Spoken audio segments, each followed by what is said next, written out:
Magandang umaga, kumusta po? Narito po dito ang update natin para sa lagay ng ating panahon ngayong umaga po ng July 23, 2025. Sa ngayon po ay lumakas na ang bagyong Dante habang nasa silangan ng mga isla ng extreme northern Luzon.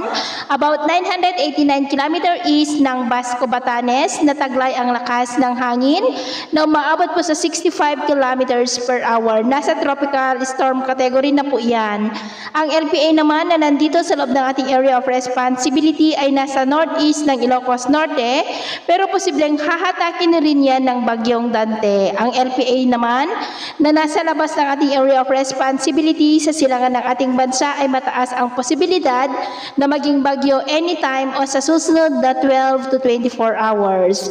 Ang bagyong Dante ay posibleng lalabas na sa ating area of responsibility bukas ng gabi o Biyernes ng madaling araw. Pero ang kasunod ditong bagyo na nasa silangan sa labas ng PAR ay susunod naman na manghahatak at magpapalakas ng habagat at posibleng maging mas malakas ito na bagyo kaysa kay bagyong Dante. Kaya kahit palayo na yan ay patuloy pa rin na manghahatak ng habagat hanggang po sa susunod na linggo na magdudulot ng maulan pa rin na panahon dito po sa ilang bahagi ng ating bansa.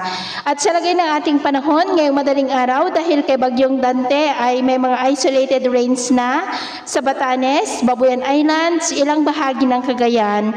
At dahil naman sa habagat ay may mga isolated rains sa may Central Luzon, Metro Manila, Calabarzon, Bicol Region, Mindoro Provinces, Coron, Marinduque, Romblon, Northern Palawan, ilang bahagi ng Cordillera, Nueva Vizcaya, Panay Island, Negros, ilang bahagi ng Leyte at Samar Provinces. At mamaya ay sisikat naman po ang araw sa malaking bahagi ng bansa, lalo na dyan sa may Mindanao.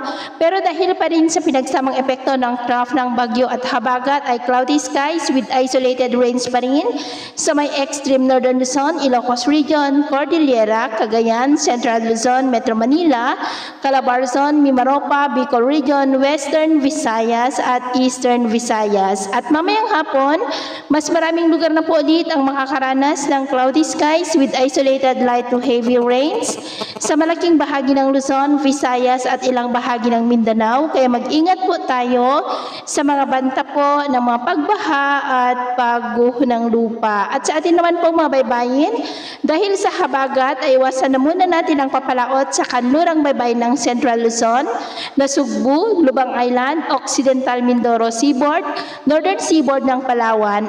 At dahil naman sa bagyo ay iwasan na muna natin ang papalaot sa mga baybayin ng Batanes dahil ang mga alon dyan ay posible po na aabot hanggang sa 2.1 to 2.6 meters high. Kaya hanggat maari ay iwasan na muna natin ang papalaot dyan sa mga may kulay pula para mas makaiwas sa mga sakunang pangkaragatan. So ito lang latest update natin sa araw na ito.